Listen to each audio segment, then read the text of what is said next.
सभी को जय मसीह की। परमेश्वर हमारा भला है, जैसे हम कहते हैं। सच्ची में प्रभु हमारे जीवन में भला ही है, इसमें कोई शक नहीं है। इसलिए भजनकार हमेशा कहता है परमेश्वर भला है, उसकी करुणा सदा की है। जितने परमेश्वर के लोग परमेश्वर के हाथ को अपने साथ अपने जीवन में देखा है, तो सभी कहेंगे कि प्रभु कितना भला है, कितना महान है। तो उसी बात को अपने जीवन में अनुभव करते हुए हम भी कहते हैं कि परमेश्वर सचमुच में भला है। परमेश्वर जिसका जीवन का आधार है, वो अपने जीवन भर ज़रूर कहेगा कि परमेश्वर मेरा भला है, उसकी करुणा सदा की है। हम मर नहीं गए, मिट नहीं गए, उसकी महान करुणा का फल है। तो प्रतिभोर उसकी करुणा नई होती रहती है। वचन सच है। प्रभु का मैं धन्यवाद करता हूँ। इन दिनों में जैसे हम दिन पर दिन हम इस प्रकार की समाचार को हम सुनते जा रहे हैं। दिल्ली में भी, भारत के कई क्षेत्रों में ये जो वायरस की जो महामारी फैल रही है,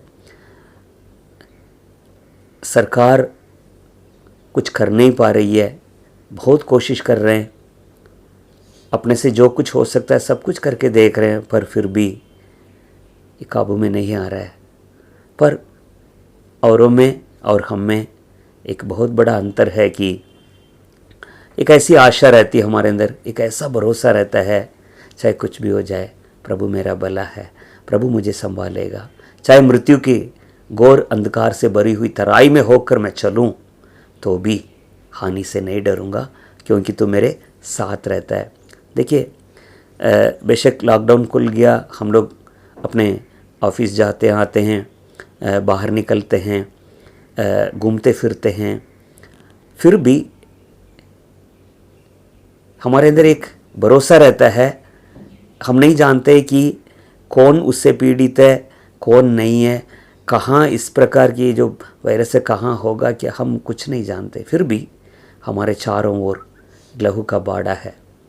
डॉक्टर्स, नर्सेस और जितने इस तरह की जो कर्मचारी हैं, सभी अपने पीपी किट पहन के अपने काम करते हैं। पर हमारा एक ऐसा किट है, परमेश्वर ने आपको और मुझे दिया है, अपने लहू से ढांप रखा है। कोई भी वायरस हमें छू नहीं सकता, ये हमारा भरोसा है। तो हम उसी में रहें, हम उसी में रहें। तो मैं परमेश्वर का मैं धन्यवाद करता हूँ। तो आइए हम आगे बढ़ने से पहले छोटी सी प्रार्थना के साथ हम आगे चलते हैं। परमेश्वर हमारे साथ रहे। प्रभु का वचन कहता है हमेशा सदा आनंदित रहो, सदा परमेश्वर प्रभु में आनंदित रहो। तो यही हमारा कहना है। प्रभु ज़रूर हमें और हमारे परिवार को इस प्रकार रखेगा। आइए हम प्रार्थना करें। पवित्र पवित्र पवित्र पिता परमेश्वर, हम आपका धन्यवाद करते हैं। सुबह का समय प्रभु जी, एक और बार आपके सम्मुख में आते हैं, बड़े भय के साथ, भक्ति के साथ, दीनता के साथ, नम्रता के साथ, तेरे वचन से तरतराते हुए, तेरे सामने कांपते हुए तेरे पवित्र सम्मुख में आते हैं। सही में परमेश्वर भला है। आपके लिए हम आपका धन्यवाद करते हैं प्रभु जी। एक और बार आपके कदमों पर प्रभु जी हम अपने आप को देते हैं। अपने आत्मा, प्राण, शरीर, जीवन को पूरी तौर से, पूरे मन से, दिल से, हृदय से आपके हाथ में हम देते हैं।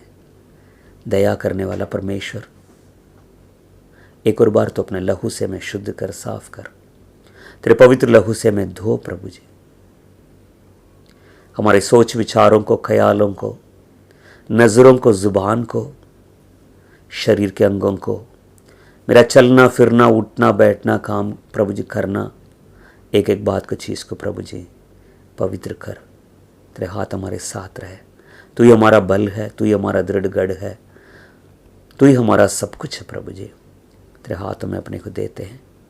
आज भी अपने वचन के द्वारा तो हमसे बातें कर, आशीष दे। मांगते प्रभु यीशु मसीह के नाम से, आमीन और आमीन। प्रभु का मैं धन्यवाद करता हूँ फिर से एक बार। आप सबको सबसे इस YouTube के द्वारा, वचन के द्वारा मिलने के लिए परमेश्वर ने मदद किया, उसके लिए मैं प्रभु का धन्यवाद करता हूँ। प्रार्थना करूँगा, आप लोगों से ये कहना चाहूँगा कि जब कलीसिया बंद हो चुकी है और ये भी नहीं मालूम है कि कब पहले जैसे सब कुछ नॉर्मल लाइफ में आएगा, हमें नहीं मालूम है। तो इसलिए जब हमारे पास एक ही माध्यम है, मैं सबसे विनती करूँगा, अनुरोध करूँगा कि जैसे हम एक अनुशासन में चलते थे पहले कि संडे का दिन है, परमेश्वर का दिन, प्रभु का विश्राम दिन है, तो जिस प्रकार हम उसका आदर सम्मान करते हुए उसके भवन में हम जाते थे, उसके सम्मुख में रहते थे, जितने भय के साथ हम उसके वचन को सुनते थे, इसी प्रकार अपने अपने घर में इस प्रकार परमेश्वर के सम्मुख में आने के लिए, नियुक्त समय पर आने के लिए मैं आप लोगों से कहूँगा। तो इस दिन को हम हल्का न लें, इस समय को हल्का न लें, तुच्छ न समझें, क्योंकि प्रभु देखता है। तो इस बात का ध्यान रखें। तो प्रभु आपके साथ रहे। आज के वचन के द्वारा भी प्रभु हमसे बात करने के लिए मैं प्रभु से मैं प्रार्थना करता हूँ। कई चीज़ें आज के वचन में हमें सोचने के लिए हमें मजबूर करने जा रहा है। तो मैं प्रभु का मैं धन्यवाद करता हूँ। इन दिनों में पिछले 17 तारीख को एक बहुत बड़ा एक परमेश्वर के दास साउथ में, एक माने हुए परमेश्वर के दास 81 साल में परमेश्वर ने उनको अपने पास बुला लिया। उनके विषय में मैंने व्हाट्सएप में कुछ वीडियोस डाला था और ऑनलाइन में उनका जो फ्यूनरल सर्विस वगैरह जो उसके विषय में भी मैंने आपको यूट्यूब में मैंने व्हाट्सएप में मैंने चर्च ग्रुप में मैंने डाला था। तो उनके विषय में उनकी जीवनी का जो उनका लाइफ हिस्ट्री का जो एक ब्रीफ एक आउटलाइन जो है प्रभु चाहे आज मैं डालूँगा चर्च ग्रुप में, आप उसको पढ़ सकते हैं। तो हम उनका जब उनकी डेथ हुई थी, एक बार हम 1 या 2 बार हमें मौका मिला था, इधर दिल्ली में कैथेड्रल चर्च में एक मीटिंग थी, तो उसमें आए हुए थे वो। तो उनसे मिलने के लिए, परमेश्वर मिलने का प्रभु ने हमें भी मदद किया है। तो जब उनके लाइफ को हम देखते हैं, जब उनके फ्यूनरल सर्विस में काफ़ी सारे लोग उनके विषय में गवाही दे रहे थे, कईयों ने उनके लिए ट्रिब्यूट लिखा था, कईयों ने उनके बारे में बताई। तो जब इस प्रकार के परमेश्वर के दास दासी लोग जो हैं, जो एक अच्छे जीवन बिताते हुए जब परमेश्वर के पास जब जाते हैं, उनके लाइफ से हमें बहुत कुछ सीखने को मिलता है। आज अगर देखा जाए वो पीढ़ी जा रही है, लगभग 90% तो जा चुकी है, समझ लीजिए। आप जानते हैं कि कलीसिया के बारे में आप जब सुनते हैं, या दिल्ली में या उत्तर भारत में या जहाँ तक कलीसिया का नाम सुना है, पास्टरों का नाम सुना है या देखा है यूट्यूब में, सभी मिडिल एज में या यंग एज वाले ही होते हैं। तो आज की जो पीढ़ी है, कलीसिया की पीढ़ी या जो पहली पीढ़ी है, जो फर्स्ट टाइम, जो पहली पीढ़ी जो प्रभु यीशु मसीह को जिन्होंने ग्रहण किया हो, वो आज की जो कलीसिया को देखती है, आज की कलीसिया के जो पास्टर कम उम्र वाले होते हैं उन्हीं को ही देखते हैं।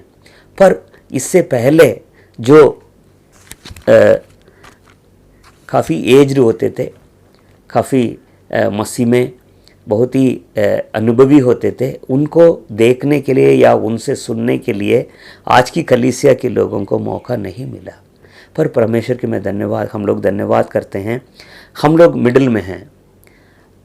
आज की जो पीढ़ी है, जो नई पीढ़ी है और जो पहले के जो थे, उनके बीच के हम अपने को एक लिंक के तौर से हम समझते हैं। तो मैं परमेश्वर का धन्यवाद करता हूँ उन्हें और आज की पीढ़ी को मिलाने का एक लिंक है हम। तो उसके लिए प्रभु का मैं धन्यवाद करता हूँ कि बेशक कई ऐसे पुरानों के साथ, बड़ों के साथ उनसे मिलने के लिए या उनको देखने के लिए कम मौका हमें मिली थी, फिर भी हमने उन मौकाओं को खोया भी नहीं था। तो मैं परमेश्वर का उसके लिए धन्यवाद करता हूँ।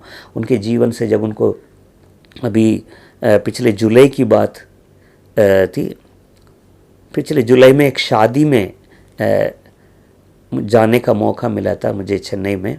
उस शादी में सिस्टर स्टेला दिनकरन आए हुए थे। स्टेला दिनकरन जो थे वो ब्रदर डीजीएस दिनकरन, पॉल दिनकरन नहीं, उनका बेटा, उनकी मम्मी, पॉल दिनकरन की मम्मी यानी डीजीएस दिनकरन की वाइफ सामने बैठे हुए थे। मैं उनके पास गया था, उन्होंने प्रार्थना की, उनके साथ फ़ोटो खिंचवाए। जब उनको देख रहा था काफ़ी देर मेरे आंखों में आंसू बह रहे थे। क्या देखा कि एक ऐसे इतने बड़े परमेश्वर के दास की पत्नी, वही चीज़ उनको देखता रहा, मैं उनको देखता रहा, रोता गया। आंसू को मैं रोक नहीं पाया। एक ऐसी पीढ़ी, क्योंकि एक ऐसे परमेश्वर के दास की, इतने बड़े परमेश्वर के दास की, बड़े का मतलब सिर्फ नाम से ही नहीं है, एक आत्मिक व्यक्ति थे। तो उनकी वाइफ थी। तो जब देखा था कि मतलब ऐसे एक परमेश्वर के जो दास, उनकी जो वाइफ थी, उनके लाइफ में, डे टू डे लाइफ में सब कुछ उन्होंने देखा है। उनके प्रेयर लाइफ को देखा है, उनका उठना बैठना चलना फिरना सब कुछ उन्होंने देखा है। तो एक ऐसे व्यक्ति मेरे सामने बैठे हैं, परमेश्वर का मैं धन्यवाद किया मैंने। तो क्यों ये सब मैं कह रहा हूँ आपको, जब इनके विषय में अभी 17 तारीख को जिनकी डेथ हुई थी, रेवरेंड पैट्रिक जोशुआ उनका नाम, 81 ईयर्स के थे जब अभी उनका देहांत हुआ था, 81 साल के। तो उनके विषय में मैंने कुछ लिखा था या पोस्ट किया, तो किसी एक और परमेश्वर के दास से बड़े, उनके साथ 22 साल उन्होंने काम किया, उनके साथ एक ओवर करते उनके साथ थे 22 साल। तो मेरे व्हाट्सएप के उसमें जो मेरे आर्टिकल को देख के अभी 10-15 दिन पहले उनका फ़ोन आया था, थोड़ा उन्होंने अप्रिशिएट किया। तो तब से हमारा अच्छा रिश्ता है, संपर्क है। तो वो ये लिखा, उन्होंने एक वर्ड लिखा था, मुझे बहुत छुआ था, ए लाइफ वेल लिव्ड। ए लाइफ वेल लिव्ड यानी जिया गया एक श्रेष्ठ जीवन, जिया गया एक श्रेष्ठ जीवन। ए लाइफ वेल लिव्ड, ये जो जीवन परमेश्वर ने दिया है, किस प्रकार जिया जाता है या जिस प्रकार बिताया गया है। तो दैट वर्ड टच्ड मी, उस शब्द ने मुझे बहुत छुआ। ए लाइफ वेल लिव्ड, जिया गया एक श्रेष्ठ जीवन। एक ही जीवन है, वो किस प्रकार जिया जाता है, किस प्रकार जिया गया है, किस प्रकार बिताया गया है। So that is the question, वही सवाल है। तो उस विषय में, उस शब्द के ऊपर जब मैं थोड़ा सा मैं उस पर ध्यान दे रहा था, 3 चीज़ें मेरे सामने आई। मैं आपको एक चीज़ में बताऊं, कई बार संडे चर्च का जो मैसेज होता है, उस हफ्ते में हो सकता है कुछ घटनाएं घटती होगी, हमने कुछ देखा होगा या पढ़ा होगा, तो उसके ऊपर जो करंट जो सिचुएशन है, जो हाल ही में जो हुई घटनाओं के ऊपर संदेश कई बार प्रभु हमें हमारा जो ध्यान है अपनी ओर करता है वचन के द्वारा। चलिए, तो 3 चीज़ें मैं आपके सामने आज रखना चाहता हूँ।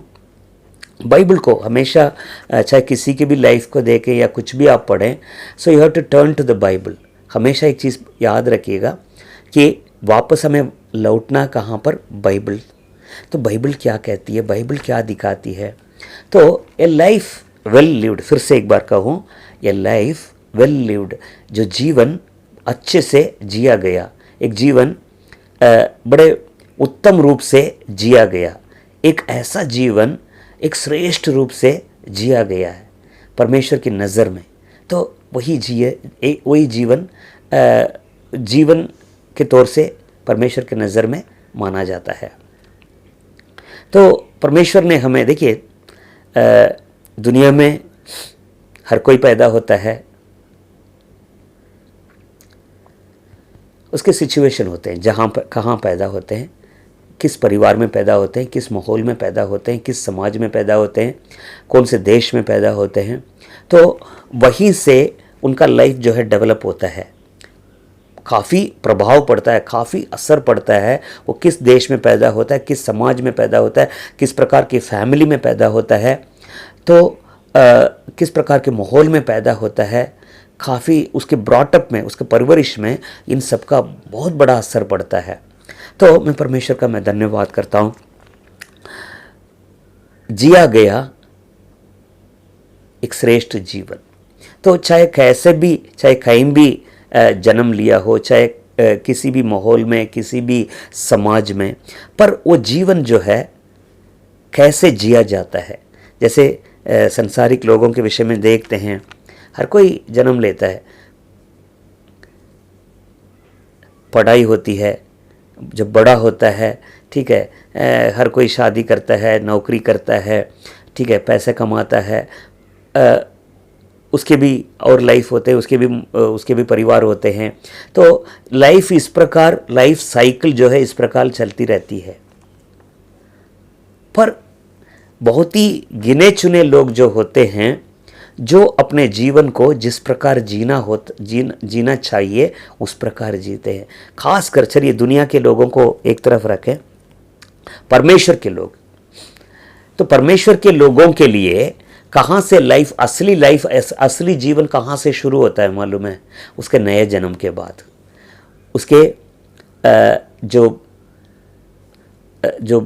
उसका जो मन फिराव के बाद। यीशु मसीह ने कहा था, यदि कोई नए सिरे से ना जन्मे तो परमेश्वर के राज्य को देख नहीं सकता है, ठीक है ना। तो स्वर्ग की नज़रिया में हमारा जो असली लाइफ कहाँ से शुरू होता है, कब से शुरू होता है?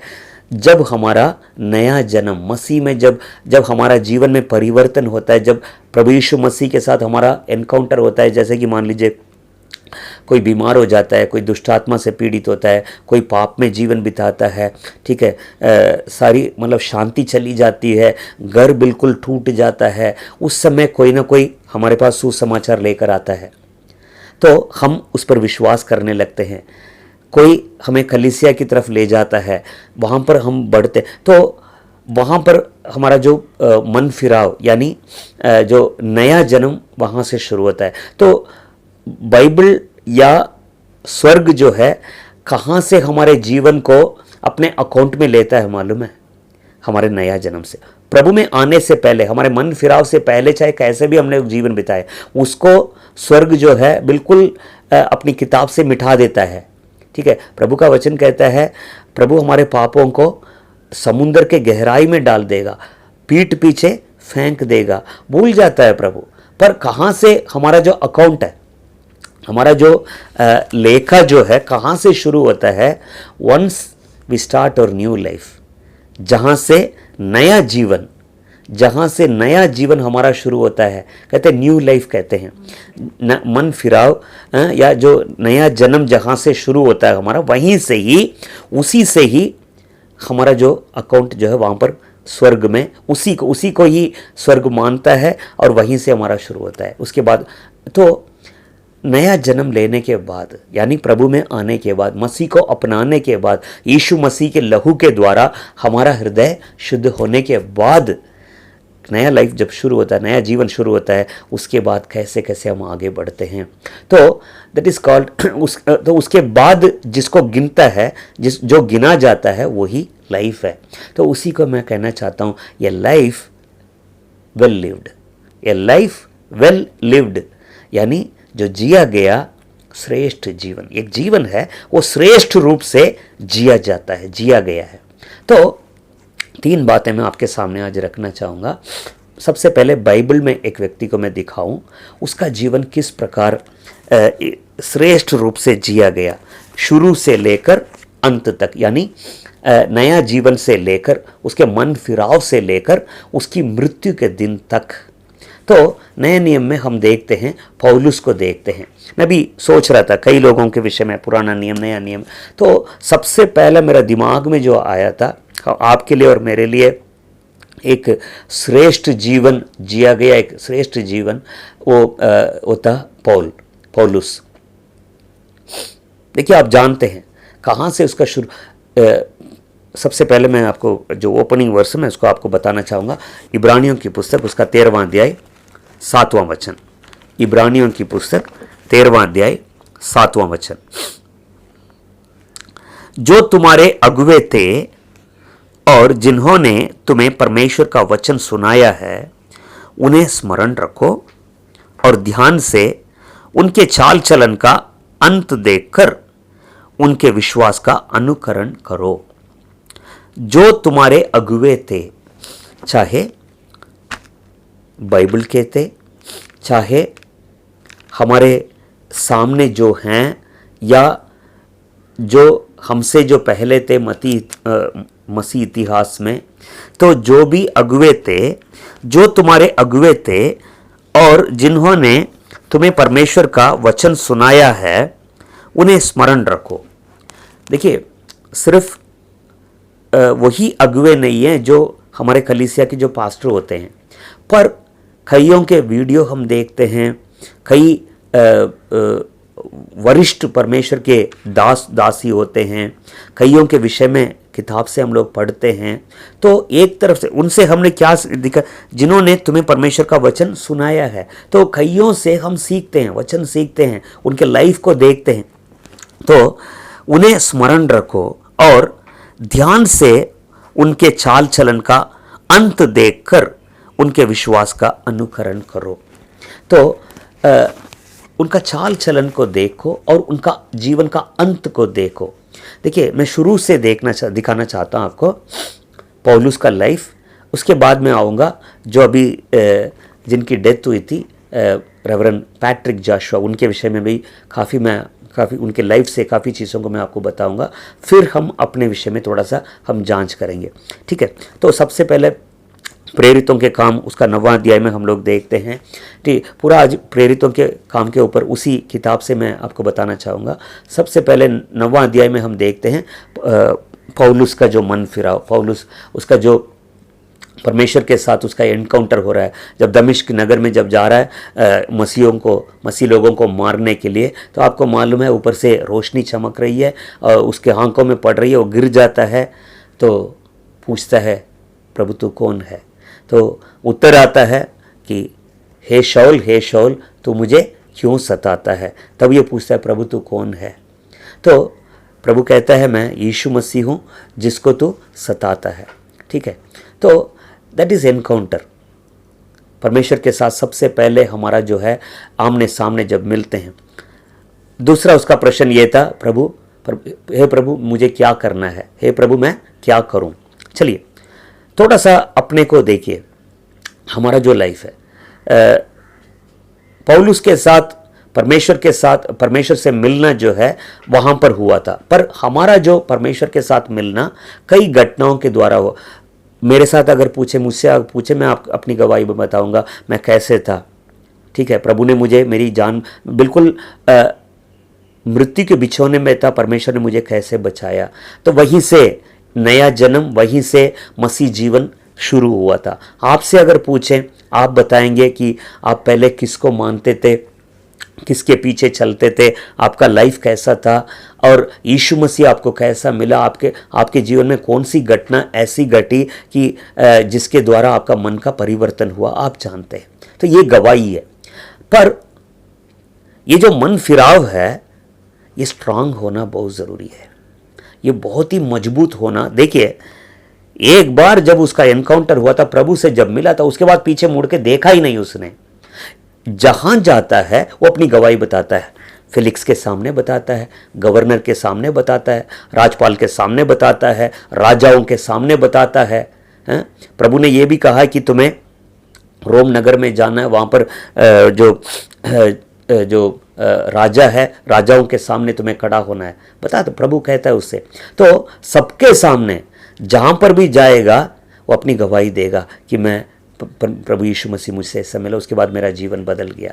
तो मैं ये कहना चाहूँगा कि हमारा जो परिवर्तन, जीवन परिवर्तन जो है स्ट्रांग होना चाहिए, बहुत मजबूत होना चाहिए। कईयों के साथ अगर देखें कि चंगाई के द्वारा प्रभु में आ जाते हैं, यीशु मसीह को अपनाते हैं, दुष्ट आत्मा से जो पीड़ित होते हैं छुटकारे के द्वारा आ जाते हैं, ठीक है। तो कईयों के साथ अगर कुछ ऐसी घटना घटती है, ठीक है, तो प्रभु यीशु मसीह के पास, पर वो घटना या परमेश्वर के साथ उनका जो एनकाउंटर, जो बेस है, वो मजबूत होना बहुत ज़रूरी है। वही बुनियाद है, वो मजबूत होना। देखिए, जब उसका एनकाउंटर हुआ था, जब प्रभु से वो मिला, प्रभु की आमने सामने परमेश्वर के साथ जब बातें हुई थी, सबसे पहले ये पूछा था कि प्रभु तू कौन है। तो एक परमेश्वर के दास इस प्रकार कहते हैं, ये दोनों सवाल है। हम लोग कहाँ रुक जाते हैं, प्रभु तू कौन है। प्रभु क्या है हमारे लिए? चंगा करने वाला, छुटकारा देने वाला, प्रार्थना को सुनने वाला, ठीक है। हमारे पास आज नौकरी नहीं है, नौकरी देने वाला, ठीक है। आज हमारे पास ये चीज़ नहीं है, ठीक है, नहीं है। हमारे जो प्रभु हमें देने वाला, चंगा देने वाला, चंगाई देने वाला, छुटकारा देने वाला, इसी रूप से ही हम देखते आ रहे हैं, वो नहीं है। पर अगला क्या है? अगला प्रश्न क्या है? सिर्फ 50% है, यीशु कौन है ये है, पर अगला प्रश्न क्या है? प्रभु मैं क्या करूं, मेरे जीवन में तेरी इच्छा क्या है, ठीक है। तो उस 50% में कई लोग नहीं आते। मसीह में आने के बाद कलीसिया में कई साल से आ रहे हैं, पर खुद को नहीं मालूम होता है कि परमेश्वर ने मुझे क्यों बुलाया, क्यों मुझे चुना, लाइफ में, मेरे लाइफ में उसकी इच्छा क्या है। वहाँ रुकते नहीं हैं, पूछते नहीं हैं। अगर पूछे होते तो उनका लाइफ में, उनके जीवन में एक दर्शन होता है। इसी काम से, इसी मकसद के लिए, इस मकसद के लिए ही प्रभु ने मुझे बुलाया। चलिए ठीक है। दूसरा क्या है, उसके बाद मैं पौलुस के मन फिराव से लेकर उसके मृत्यु तक के कुछ बातों को मैं आपको बताना चाहूँगा। सबसे पहले यहीं पर मिला, ठीक है, राइट। उसके बाद अगर देखें, जब पूछता है वो प्रभु मैं क्या करूं, उसका रिप्लाई क्या आई, क्या उत्तर मिला? नगर के अंदर जा, जो कुछ तुम्हें करना होगा वहां पर बताया जाएगा। प्रभु हमेशा एक कदम ही बताता है, पूरा नमूना या पूरा नक्शा जो है प्रभु दिखाता नहीं है। अब क्या करना, अब तो गिर गया, अब मुझे क्या करना और कुछ नहीं करना, उठकर कहाँ जाना है? नगर के शहर के अंदर जाना, वहाँ बताया जाएगा। वहाँ जाके किसी के घर में 3 दिन रहा, क्योंकि आंखें बंद हो गई उसकी रोशनी से। 3 दिन प्रार्थना कर रहा है। उन 3 दिनों में वहाँ पर एक व्यक्ति था, ठीक है, उससे अनन्या से प्रभु कहता है तू चला जा। वो सीधी गली में, गली सीधी कहलाती है, उस सीधी गली में इस फलाने के घर में शाऊल प्रार्थना कर रहा है। वो कहता है प्रभु ये तो मैंने सुना है कि कई मसीह लोगों को मारा। प्रभु कहता है तू चला जा, मैंने उसको चुना है राजाओं के लिए, बहुत बड़े बड़े लोगों के लिए, मेरा नाम सुसमाचार सुनाने के लिए मैंने उसको चुना है, तू जा। तो जब अनन्यास जा रहा है तो अनन्यास उस पर हाथ रख रहा है, हे भाई शाऊल, जिस रास्ते से मसीह जो तुझे मिला है वो मुझसे कहा है तेरे पास आने के लिए।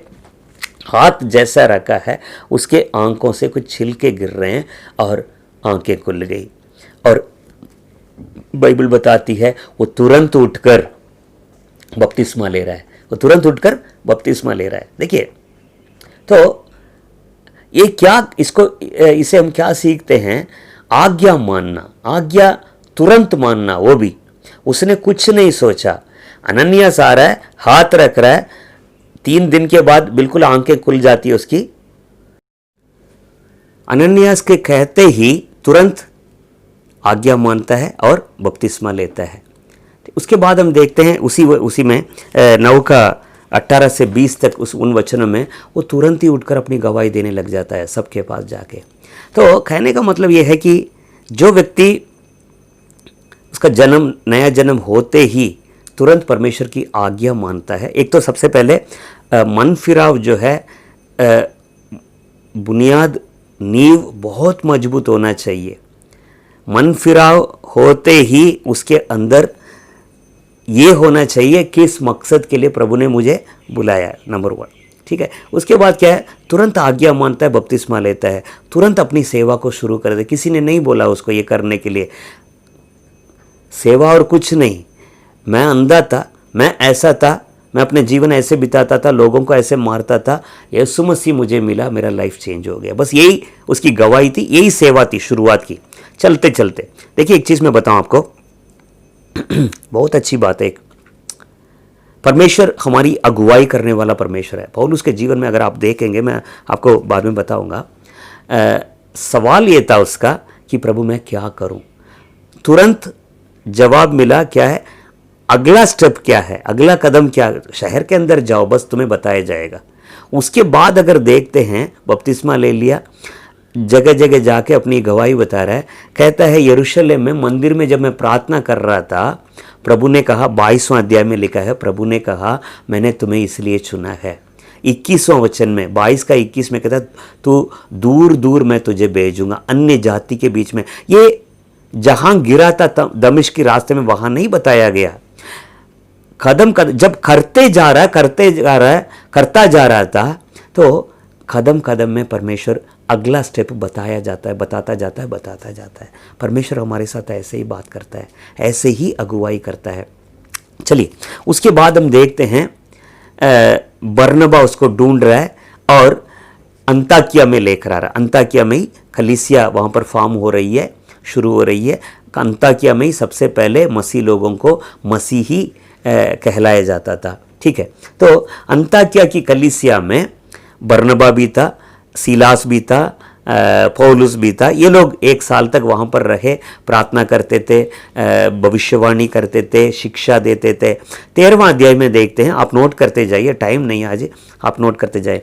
तो 13वां अध्याय में देखते हैं, जब वो उपवास करके प्रार्थना कर रहे थे, पवित्र आत्मा साफ कहता है पौलुस को और सीलास को, जो है जिस काम के लिए, जिस सेवा के लिए मैंने बुलाया है, अन्य जाति के लिए, अन्य जाति के बीच में काम करने के लिए, उनको अलग कर दो। तो अगुवाई सीधे पवित्र आत्मा की आ रही है। जब प्रार्थना कर रहे थे तो वहीं से उसकी सेवा, मिशनरी सेवा, दूर दूर तक जाकर सेवा करने वाली जो सेवा, वहीं से शुरू होती है। 13 से लेकर प्रेरितों के काम 28वां अध्याय तक पूरा देखते हैं पौलुस की सेवा के विषय में। ठीक है, तो उसके 3 मिशन ट्रिप है, मतलब यरूशलेम से शुरू करता है या अंताकिया से शुरू करता है, जगह जगह जाएगा, जगह जगह जाएगा, सुसमाचार सुनाएगा। सबसे पहले जाएगा, अगर किसी शहर में रुक रहा है, देखेगा यहूदियों का कोई भवन है, आराधनालय है, वहाँ संडे के दिन जाएगा, तो वहाँ जाके प्रचार करेगा, अपनी गवाही देगा। ठीक है, या तो अन्य जाति के बीच में जाएगा, चाहे मार्केट हो चाहे कहीं भी हो, प्रचार शुरू कर देगा। इस तरह से करते करते कलीसिया शुरू हो जाती थी। वहीं रुक के कुछ समय शिक्षा देते थे, वहीं उन्हीं के बीच में से किसी को क्या करेगा, वहाँ पर उनकी जिम्मेदारी में कलीसिया को देके आगे जाएगा। तो मिशन ट्रिप अंताकिया से लेकर चलते चलते चलते चलते काफ़ी दूर तक जाके वापस कहाँ आ जाते थे, अंताकिया में, या तो यरूशलेम में आते थे। यरूशलेम में आकर, क्योंकि हेडक्वार्टर्स वही था, आके अपनी सेवा के बारे में वहाँ पर गवाही देते थे, बताते थे, रिपोर्ट देते थे। चलिए कुछ समय के बाद क्या करेगा, चलो बरनबा को लेकर चलेगा, चलते हैं जहाँ जहाँ हम लोग सुसमाचार सुनाए, जाके हम देखें। ये दूसरा, तो second third trip, 3 voyages, 3 mission trip था उसका, दूर दूर में जाकर इस तरह से। ठीक है, उसके बाद हम देखते हैं कि, मतलब पूरी लाइफ को बताता हूं मैं आपको, किस प्रकार एक अच्छी तरह से एक जीवन जिया गया। मैं यही बताना चाहता हूं, यह लाइफ वेल लिव्ड, जिया गया एक श्रेष्ठ जीवन, एक जीवन को, एक लाइफ को, जो परमेश्वर ने जो नया जीवन जो दिया है, उसको किस प्रकार जिया गया, बस यही मैं आपको बताना चाहता हूं। एक ही लाइफ है, जैसे आपके पास एक जीवन है, मेरे पास एक जीवन है, पौलुस को भी एक ही जीवन दिया गया। जवानी में प्रभु ने उसको चुना, उसके बाद किस तरह से आगे बढ़ता गया, तो यही है। तो सेवा में अगर देखते हैं, अपोस्टल उसको बोलते हैं, प्रेरित पौलुस, प्रेरित पौलुस, क्यों प्रेरित कहा जाता था? वो एक ही जगह पे नहीं रहता था, जगह जगह जाके सुसमाचार सुनाता था।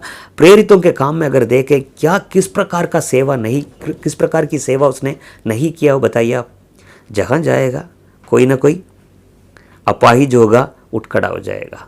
जहाँ जाएगा अगर कोई बंदा मर गया, ऊपर से मर गया, उसको क्या कर देता? जिंदा कर देता था। उसके बेल्ट को, उसके जो हैंडकरचीफ को, उसके जो रुमाल को डालते ही लोग चंगे हो जाते थे। तो पूरे प्रेरितों के काम में अगर यहां तक कि देखिए आखिरी रोम में ले जा रहे उसको, जहाज टूट गया पर परमेश्वर की दया से जितने उसमें सफर कर रहे थे सब लोग बच गए। तो माल्टा एक टापू का नाम, वहां पर जाके जब रुक गए तो वहां उस टापू का जो प्रधान था उसके पिता बीमार था, पौलुस वहां पर भी जाके उसको चंगा कर रहा है। देखिए, तो चलते चलते चलते दूसरे कुरिन्थियों में नोट कर लीजिए आप, दूसरा कुरिन्थियों 11वां अध्याय 23 से 28 तक और छठा अध्याय 3 से 10 तक। उसकी जितनी कलेश परेशानियां शरीर में, मन में, आत्मा में, कितनी बार खोड़े खाए, कितने बार पथराव किया गया उस पर, कितने बार जहाज टूट गई, कितने बार समुद्र में गिर गया, कितने बार ठंड में, कितने बार गर्मी में, कितने बार उपवास में, कितने बार, मतलब उसके साथ क्या क्या बीता। दूसरे कुरिन्थियों में इसका जो 11वां अध्याय और छठा अध्याय में पूरा बताता है। मसीह के कारण, सुसमाचार के कारण उसके जो सताव, उस पर जो सताव हुआ था, ये सब बताता है। ठीक है, चलते चलते फिर और आगे देखते हैं। आपको मालूम है 13 पत्री लिख रहा है। कितने? ये जो लिखित रूप में जो हम छोड़ के जाते हैं वो हमेशा रहता है, कई पीढ़ी तक। अब देखिए 2000 साल पहले उसने जो खत लिखा, उसने जो पत्र जो लिखा, उसने जो एपिसल यानी उसका जो लेटर जो लिखा था, देखिए रोमियो, पहला कुरिन्थियों, दूसरा कुरिन्थियों, गलातियों, कुलुसियों, इफिसियों, फिलिपियों, पहला तेसलोनिकी, दूसरा तेसलोनिकी, ठीक है, तो पहला तिमोती, दूसरा तिमोती, तीतुस, फिलमोन, ये सब 13 लेटर्स लिखे। 13, यहाँ तक कि जेल में जब बुजुर्ग हो जाता है, जेल के अंदर रहता है, फिलिपियों की पत्री और दूसरे कुरिन्थियों की पत्री, ये दोनों जेल में, बिल्कुल उसके शरीर में ताकत नहीं थी, फिर भी बैठ के लिख रहा है। आज तक हम पढ़ते हैं, आज तक ये जो पौलुस की जो पत्रियां थी, यही आज कलीसिया के लिए नियम है। नए नियम की कलीसिया कैसी होनी चाहिए पूरा। तो मन फिराव से लेकर, बताता हूं मैं आपको, मन फिराव से लेकर उसकी मृत्यु तक क्या ये जीवन एक श्रेष्ठ प्रकार जिया गया जीवन नहीं था। सिर्फ उतना ही नहीं है, एक लास्ट में एक बात बताऊं मैं आपको। एक बेटे को खड़ा कर रहा है जिसका नाम तिमोथियस, उसके विषय में कहता है उत्तम पुत्र। उसका शादी नहीं की उसने, पौलुस ने शादी नहीं किया, अपना पूरा जीवन किसके लिए दे दिया? मसीह के लिए, सुसमाचार के लिए, सेवा के लिए दे दी। तो एक अगली पीढ़ी को जरूर उसने तैयार किया जो तिमोथियस के नाम से, ठीक है, अपनी सेवा को उसके पास जो बैटन है उसके पास देकर जा रहा है। लास्ट में कहता है कि अच्छी कुश्ती में लड़ चुका हूँ, विश्वास को मैंने संभाल लिया, थाम लिया, अब धर्म का मुकुट मेरे लिए रखा हुआ है, सिर्फ मेरे लिए नहीं, जो उसकी बाट जोते हैं सबके लिए। अच्छी कुश्ती लड़ चुका हूँ। लास्ट में जब देखते हैं उसका सर काटा जाता है पौलुस का, जब बिल्कुल बुजुर्ग हो जाता है, ठीक है। तो मैं ये कहना चाहूँगा, ये लाइफ वेल लिव्ड। पौलुस को देखिए, पौलुस के कहीं भी जब से मसीह में आया, जब से नया जन्म हुआ, तब से लास्ट तक, मृत्यु तक पीछे मुड़ के नहीं देखा। कमियां हुई होगी उसके पास, कमजोरियां थी, पर कभी मुड़ के नहीं देखा। ये लाइफ वेल लिव्ड यानी जिया गया एक श्रेष्ठ जीवन, तो बाइबल से हमने देखा। पर अभी जो जिनके विषय में मैंने बताया, मैं उनके विषय में थोड़ा सा बताना चाहूँगा मैं आपको। रेवरेंड पैट्रिक जाशुआ, उनके बारे में मैं कुछ पढ़ रहा था, बहुत अच्छा लगा मुझे।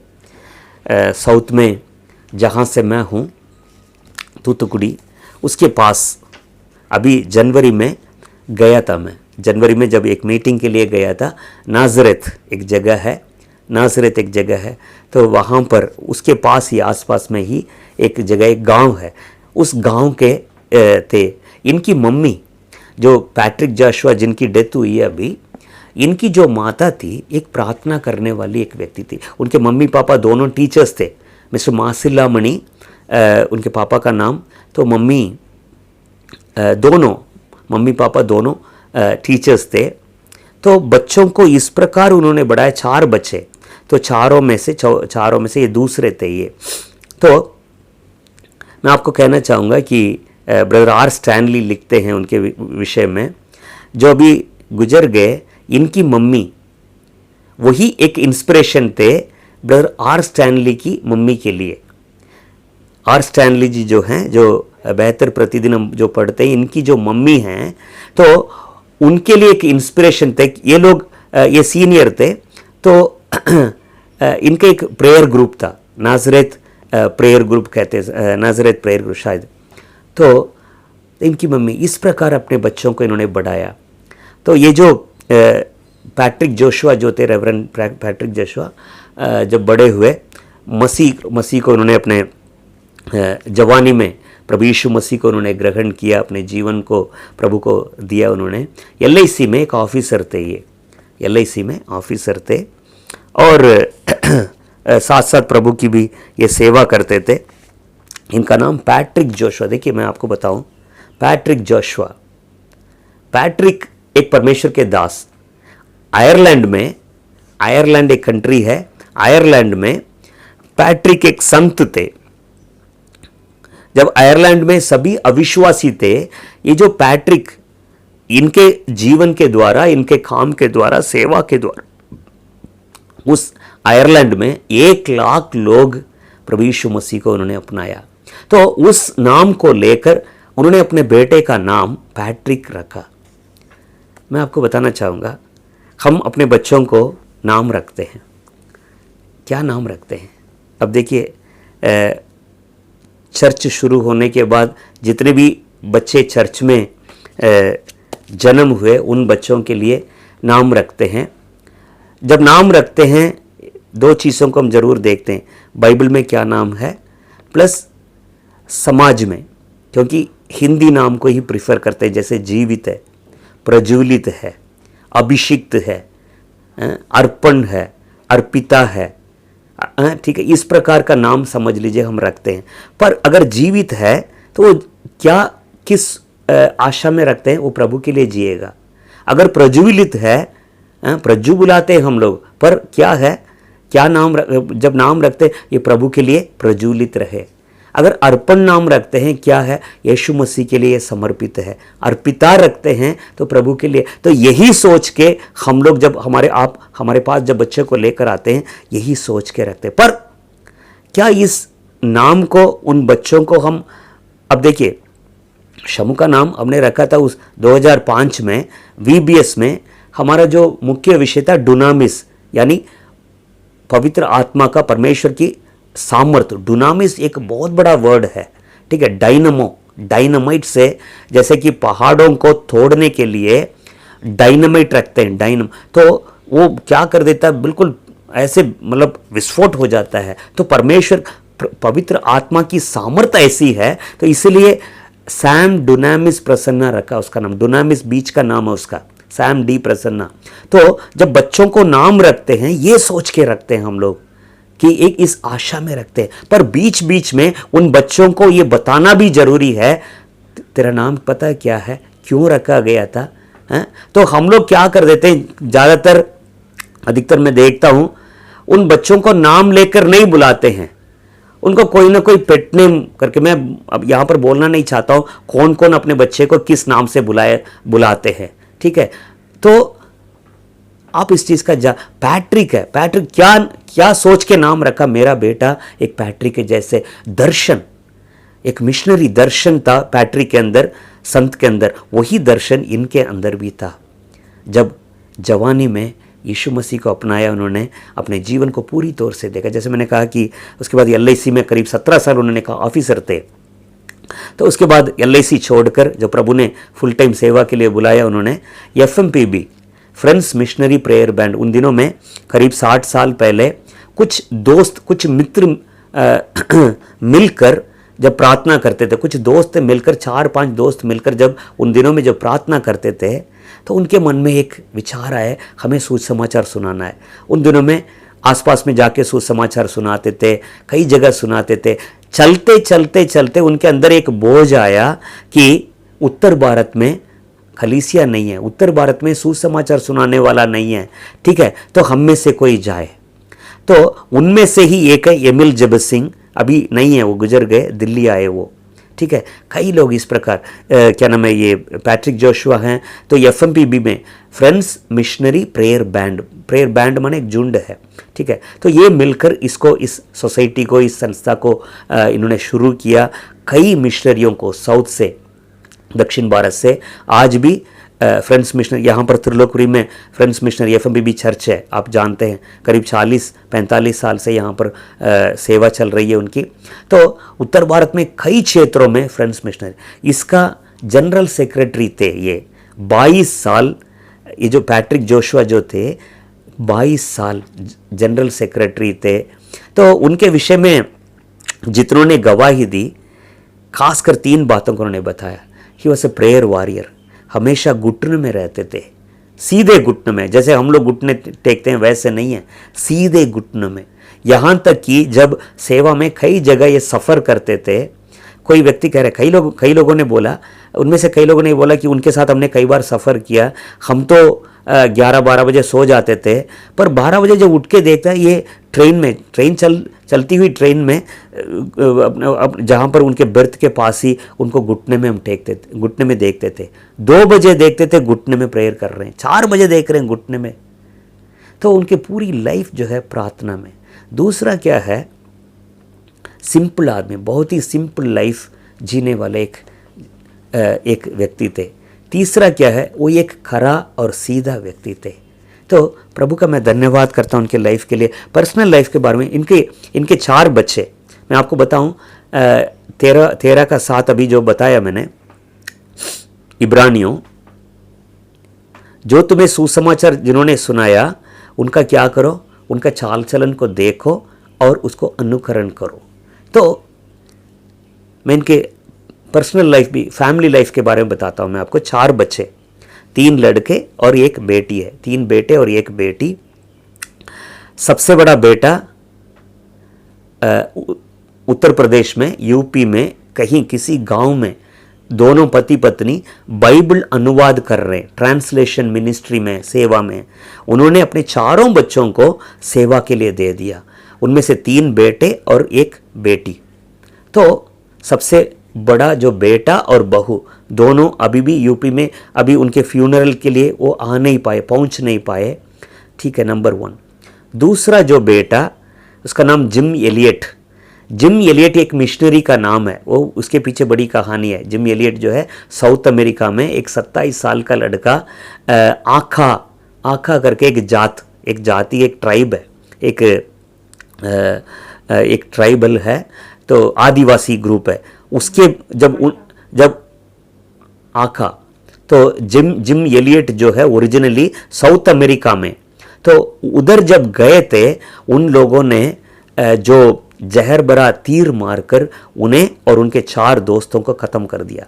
उसके बाद जिम एलियट की वाइफ खड़ी हुई, उन्हीं आखा लोगों के बीच में गई, अपनी सेवा को उन्होंने पूरा किया। तो उन्हीं के नाम पे अपना बेटे का नाम इन्होंने रखा जिम एलियट।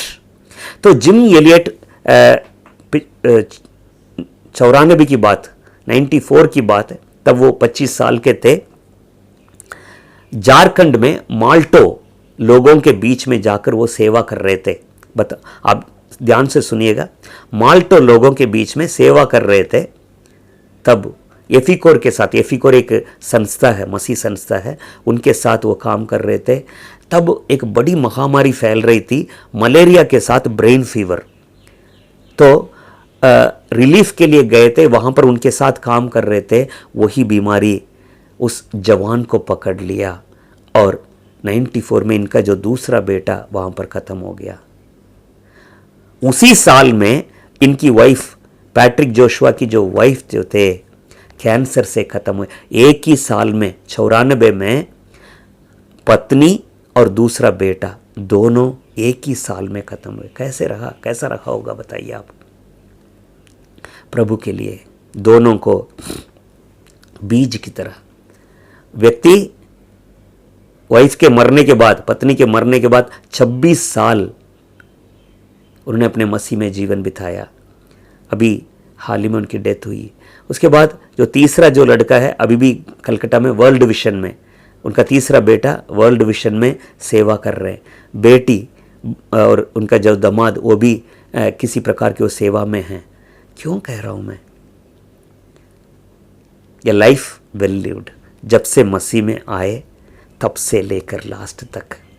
तो उनके लाइफ का अगर देखें, लास्ट 20 ईयर्स, पिछले जब एफएमबीबी से रिटायर हो गए वो, उसके बाद एफएमबीबी में एक नियम होता है, अगर कोई जनरल सेक्रेटरी हैं सिर्फ 5 साल रह सकते हैं। पर इनके लाइफ ऐसा था, क्योंकि ये उसको शुरुआत भी इन्होंने किया था, इसलिए करीब 22 साल उन्होंने उस पद में थे, ट्रेशरर थे। उसके बाद वहाँ से मतलब वहाँ से उनका रिटायरमेंट होने के बाद 2001 से लेकर 2020 तक 20 साल एक संस्था चलाए। संस्था क्या है? National prayer network. क्योंकि प्रेयर ही, प्रार्थना ही उनकी सामर्थ्य थी, तो उस सामर्थ्य को देश भर के लिए प्रार्थना करते थे, मोहम्मडन के लिए प्रार्थना करते थे, हर जाति के लिए, हर राज्य के लिए प्रार्थना करते थे, और औरों के लिए, औरों को प्रार्थना में ले लेते थे, औरों को भी उस नेटवर्क में ले लेते थे। पूरे उसमें पूरे भारत में उनका जो नेटवर्क चलता था, प्रेयर नेटवर्क, तो 20 ईयर्स पूरा कहते हैं। उन्होंने एक बार बताया, अगर कोई खेलता है, खिलाड़ी, play, one who plays is a player, ठीक है। जो तैरता है, स्विम माने तैरना, जो तैरता है वो स्विमर कहते हैं। जो खेलता है, जो प्ले करता है यानी खेलता है, वो प्लेयर है। जो स्विम करता है वो स्विमर है, ठीक है। तो जो प्रे करता है वो प्रेयर होना चाहिए। मतलब क्या है? प्रार्थना करते करते खुद प्रार्थना हो गए वो। तो उनकी पूरी लाइफ को अगर देखें, क्यों मैं कह रहा हूँ, सबसे पहले हमने देखा पौलुस के लाइफ को, ठीक है। नए जन्म से लेकर अंत तक अगर देखा है तो इनके विषय में कुछ और भी बातें बताते हैं। एक बार एफएमपीबी में जब आर्थिक समस्या आई, एलआईसी से उनको जो पैसा मिला था, प्रोविडेंट फंड, पीएफ मिला, जो भी पैसे उनको मिले थे उस टाइम, काफ़ी साल पहले की बात है, 47,000 की ज़रूरत है। 47,000 आज तो कुछ नहीं है, पर काफ़ी साल पहले की बात है, लाखों रुपए के बराबर होते थे। उन्होंने पूरा दे दिया। गाड़ी थी, गाड़ी दे दी। उनके घर में कुछ गहने थे, जेवर थे, सब कुछ दे दिया सेवा के लिए। तो देने में, खुद करने में, प्रार्थना में, तो लाइफ को अगर चलते चलते देखा, उन्होंने पवित्र जीवन भी, ऐसा पवित्र जीवन बिताया। तो पर में कुछ चीज़ें उन्होंने बताया, बहुत अच्छा लगा मुझे। एक हमारे लिए एक चुनौती है। मैं परमेश्वर का मैं धन्यवाद करता हूँ। सिर्फ वही नहीं है, अगली पीढ़ी के लिए कुछ, हम जैसे लोगों के लिए, अगली पीढ़ी के लिए कुछ छोड़ के गए हैं। एक ऐसा नमूना, एक ऐसा आदर्श छोड़ के गए। थोड़ा सा मैं चाहता हूँ कि अपने विषय में थोड़ा सा देखें। तीसरा जो है, सबसे पहले पौलुस के लाइफ से हमने देखा। दूसरा जो है, जो व्यक्ति अभी जिनकी डेथ हुई है उनके विषय में। तीसरा, थोड़ा सा अपने आप को, हमारे चर्च में ज़्यादातर 100% ही समझ लीजिए, ये पहली पीढ़ी है। 100% चर्च जो है फर्स्ट जनरेशन, पहली पीढ़ी है। किसी से पूछो कैसे आप प्रभु में आए, इसके द्वारा आए। कोई खानदानी मसीह नहीं है। तो मन फिराव किस प्रकार का मन फिराव है?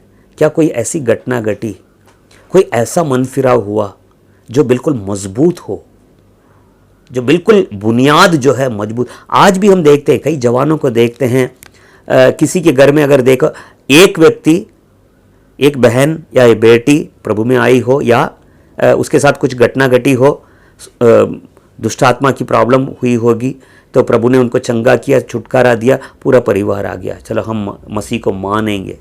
मसीह को मानना नहीं होता है, मसीह को अपनाना होता है। ठीक है, मसीह को उनके लाइफ में, उनके पेरेंट्स के लाइफ में, या उनके भाई बहनों के लाइफ में अगर देखा जाए कोई सही मन फिराव है? क्वेश्चन है ये। क्यों लोग पीछे हटते हैं? क्यों प्रभु पर वचन में या आत्मिक बातों में लोगों का मन क्यों नहीं लगता है जैसा लगना चाहिए? मसीह जीवन को भी एक नियम बना लेते हैं, चलो चर्च जाना है, बाइबल पढ़ना है। ठीक है, आजकल वो भी नहीं है, आजकल चर्च बंद हो गया, वो भी बंद हो गया, पर ऐसा नहीं है। तो फाउंडेशन स्ट्रांग होना चाहिए, बुनियाद बहुत। कई लोगों के कलीसिया में हम देखते हैं, कलीसिया के जो स्थिति को देख के कई बार इतना दर्द होता है, इतना दुख होता है। इन सब का रीज़न, बेसिक रीज़न, बुनियाद रीज़न, कारण क्या है? उनके परमेश्वर के साथ उनका जो व्यक्तिगत जो रिश्ता जैसा होना चाहिए वैसा नहीं है। मान लीजिए एक माँ आती है, प्रभु में आ गई, उसके बच्चे हैं, 3-4 बच्चे, 5 बच्चे समझ लीजिए, ठीक है, जवान बच्चे हैं, पर उनके लाइफ में कोई परिवर्तन नहीं, कुछ नहीं है। बस माँ बाप, मम्मी पापा प्रभु को मान रहे हैं, चलो हम भी मान रहे हैं। घर में मूर्ति पूजा नहीं होती, ठीक है, चर्च जाते, सबको छोड़ दिया, हम भी नहीं है। एक एक के लिए, हर एक के लिए मन फिराव का अनुभव होना चाहिए। दूसरा क्या, उसके बाद अगर देखते बपतिस्मा हो या तुरंत परमेश्वर के वचन को मानना हो, ठीक है, अगुवाई हो। सवाल आज आपके पास, मेरे पास एक ही सवाल है, क्या हमारा जीवन एक श्रेष्ठ रूप से जिया जा रहा है? यही सवाल है। जब जीवन के अंत में देखा जाएगा, हमारे सारी कामों को जब गिना जाएगा, क्या ये कहा जाएगा कि लाइफ वेल लिव्ड, ये लाइफ जिया गया एक श्रेष्ठ जीवन? उस व्यक्ति को देखकर, उसके अंत को देखकर, जब से मसीह में आया तब से लेकर लास्ट तक, तो एक सवाल हमारे सामने, मसीह में आ तो गए, कलीसिया में जुड़ गए, तब से लेकर अब तक क्या क्या किया, प्रभु के लिए क्या किया? इन्होंने इनके विषय में एक किसी के बारे में कहे हुए सुना था। जब बच्चे आते थे घर पे, ठीक है, किसी बेटे का हाथ पकड़ के लफ्ज देखते थे, उनका देख के बताते थे, ऐसा लग रहा है सोल विनिंग कम है आजकल तुम्हारे लाइफ। क्या है? आत्माओं को तो जीत नहीं रहा आजकल, आत्माओं को जीतने की बात जो है लग रहा है, मतलब हंसी मजाक में, कि सोल विनिंग कम लग रहा है। हाथ पकड़ के जैसे डॉक्टर लफ्ज देखता है, ऐसे ही ऐसा लग रहा है इन दिनों में सोल विनिंग यानी आत्मा को, लोगों को जीतना, मसीह में जीतना है, थोड़ा सा कम लग रहा है, क्या हुआ? तो ऐसे बच्चों से पूछते थे ये। तो थोड़ा अपने आप को जांचें। पौलुस की पूरी लाइफ को मैंने आपको बता दिया, जब से जन्म हुआ, जब से नया जन्म हुआ तब से लेकर लास्ट में अंत तक, उसकी मृत्यु तक के पूरे लाइफ को, अब 9 से लेकर, प्रेरितों का काम 9 से लेकर लास्ट तक आप पढ़ सकते हैं, उसकी जो पत्रियाँ उसमें भी देख सकते हैं। अभी जो जिनके विषय में मैंने अभी बताया, रेवरेंड पैट्रिक जोशुआ, ठीक है, सिर्फ नया जन्म ही नहीं है, सेवा ही नहीं है, प्रार्थना ही नहीं है, लाइफ जो गवाही है। So that is very important है, बहुत ज़रूरी है, बहुत ज़रूरी है। जिस प्रकार हम जीते हैं, जिस प्रकार अपने जीवन बिताते हैं, लाइफ वही हम छोड़ के जा रहे हैं, पद चिन्हों को छोड़ के जा रहे हैं। प्रभु बहुत कुछ मैंने सीखा है, बहुत कुछ जाना है, सीखा है, चाहता हूँ कि काफ़ी सारी बातों का अनुकरण करने की ज़रूरत है। तो उनके लाइफ से आज थोड़ा सा हम अपने आप को जांचें। देखिए, उनके माँ बाप थे, माता पिता थे, उनके लिए प्रार्थना करते थे, एक अच्छी पीढ़ी, ठीक है, एक ऐसा व्यक्ति। आज जो मिस्टर मासिल्ला मणि थे, यानी पैट्रिक जोशुआ के माता पिता, उसके बाद ये थे, उसके बाद आज उनके बच्चे हैं, तो यही है। पर आज आप देखिए, हमारी कलीसिया को देखिए, पहली पीढ़ी है, मैं हमेशा कहता हूँ ओरिजिनल जैसा है वैसा ही फोटोकॉपी होगी। आज हम अपने बच्चों को देखिए जरा, बच्चों को क्या देखिए, हमारा तो खत्म हो जाएगा कुछ समय में। किस तरह के मसीह जीवन हमारे बच्चे, आज हमारे कलीसिया के बच्चे किस प्रकार मसीह जीवन जिएंगे, आज वो आपको ही देख रहे हैं। जो पैट्रिक जोशुआ के विषय में मैंने बताया अभी, उनके माता पिता कैसे थे, ये कैसे थे, और उनकी पीढ़ी आज क्या कर रही है।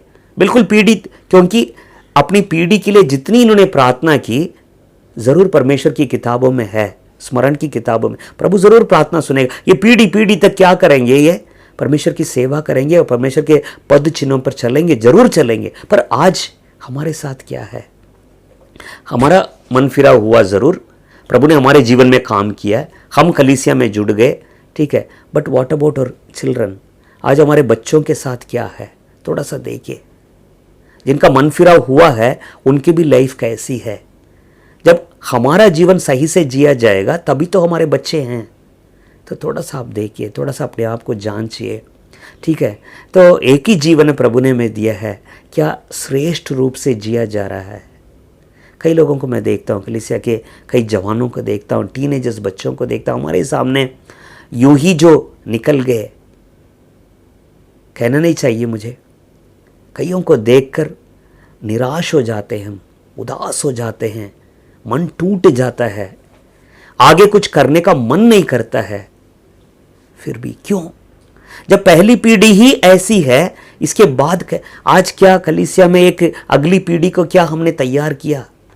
सेवा को आगे ले जाने के लिए कोई है? कोई गिने चुने हैं? अगर हैं भी, उनकी लाइफ कैसी है?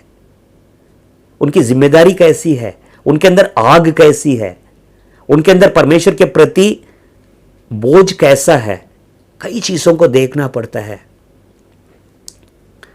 फिलिपियों में तिमोथी के विषय में लिखता है पौलुस, उसके अलावा मेरे पास और कोई है ही नहीं है जो मेरे मन के अनुसार है। तिमोथी के अलावा मेरे पास कोई और है ही नहीं है। आज कलीसिया में कौन तिमोथी है? अगली पीढ़ी क्या है? अगले जवान कौन है? कौन है अगली पीढ़ी तिमोथी जैसे? कोई है? बड़ा दुख होता है। थोड़ा सा अपने आप को जांचिए। ऐसी घटनाएं कई बार हमारा जो ध्यान है उसको सोचने को मजबूर कर देता है, परमेश्वर पर, वचन पर केंद्रित करने का, हमारे लाइफ को पूरा जांच परख करने की मजबूर करता है। ये मजबूर ही नहीं है, पर ऐसी घटनाएं जो है प्रभु हमें हमारे सामने लाता है, दिखाता है और हमें और आगे ले जाना चाहता है, इनकरेज करता है प्रभु। तो प्लीज़ आप सोचिए,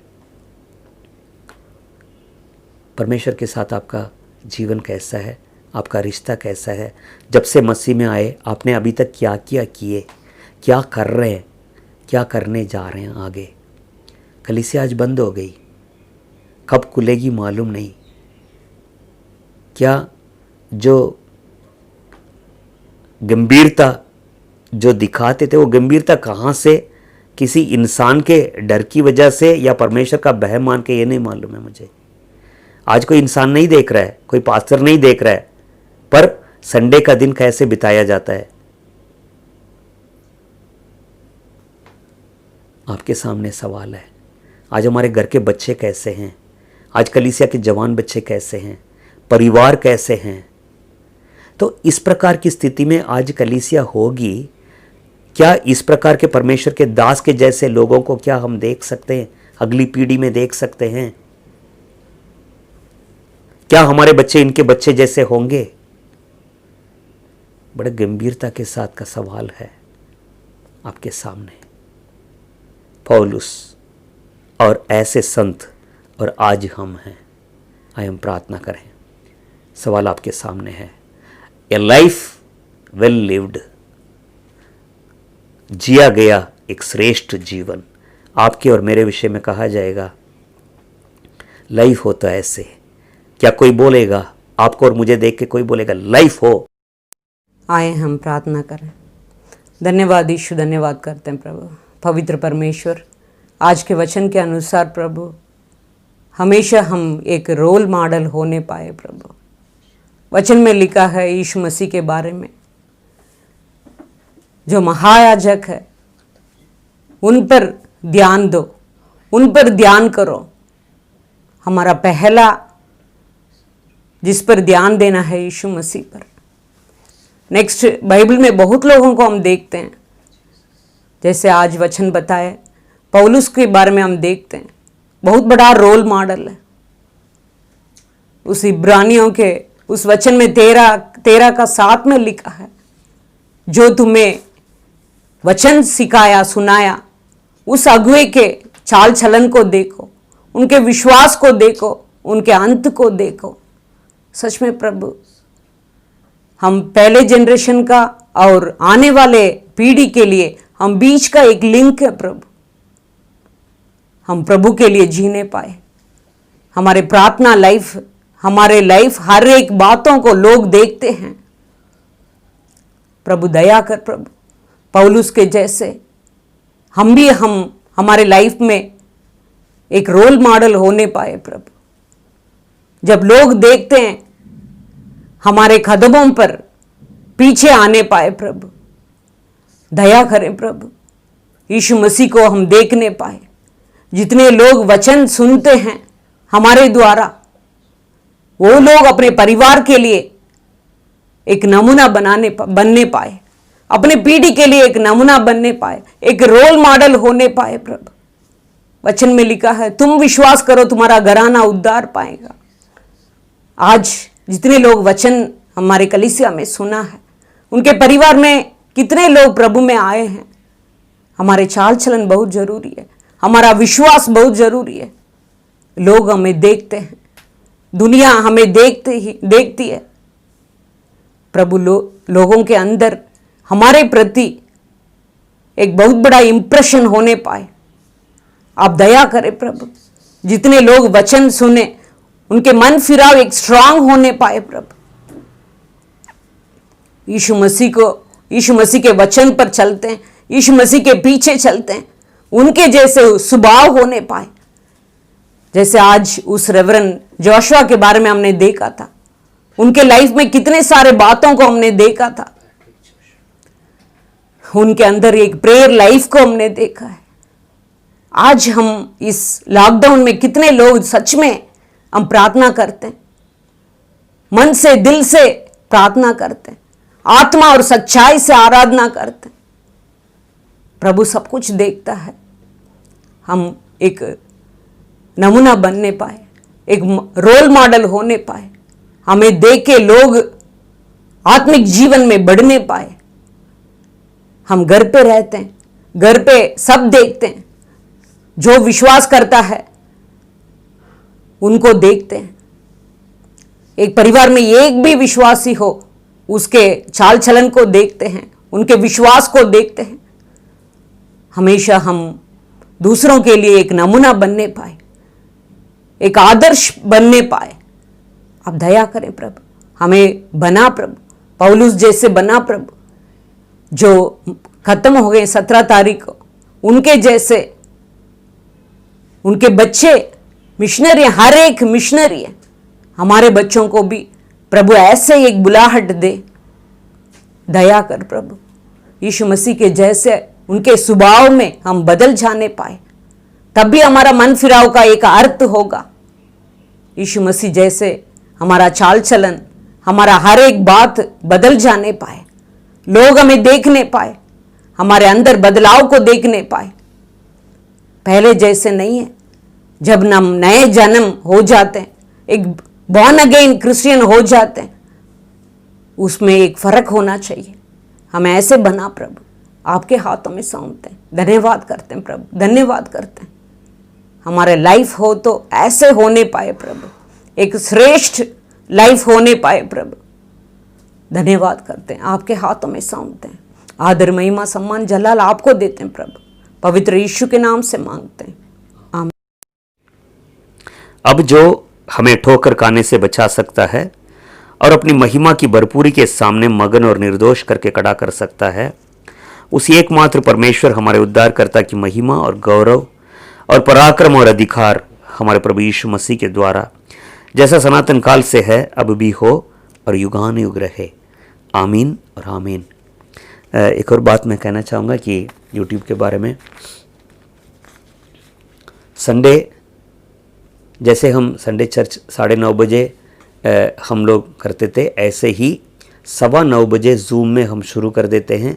ठीक 9:30 बजे हम लोग प्रार्थना शुरू कर देते हैं। जूम में 1 घंटा पूरा आराधना करते हैं, प्रार्थना करते हैं, ठीक है। उसके बाद 1 घंटा, क्योंकि उसमें जूम में ज़्यादा से ज़्यादा 1 घंटे तक ही होता है। अगर उससे ज़्यादा अगर करना है, उसको बढ़ाना है, तो दोबारा जाना है, या तो उसके लिए सब्सक्राइब करना पड़ता है, तो उसके लिए जो रिचार्ज करना पड़ता है उसका।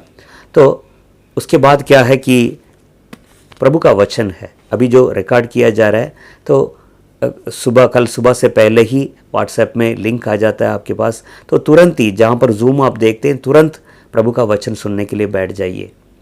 कई लोग मैं सुनता हूँ, कभी शाम को सुन लेना, कभी दोपहर में सुन लेना, कभी आराम से सुन लेना। मत कीजिए, मत कीजिए, मत कीजिए। संडे का दिन जैसे आप संडे चर्च में आते थे, टाइम से आते थे, वैसे ही जूम में बैठ जाइए, वचन सुनिए। परमेश्वर देखता है। एक समय था कलीसिया में हम लोग मिलते थे, अब जो है हर परिवार एक कलीसिया होना चाहिए, होना चाहिए। आज परिवारों को देखते हैं, बच्चों को देखते हैं, बड़ा दुख होता है। तो प्रभु हमें देख रहा है, इन बात को ज़रूर ध्यान रखिए। प्रभु आशीष दे आपको सबको। जय मसीह की।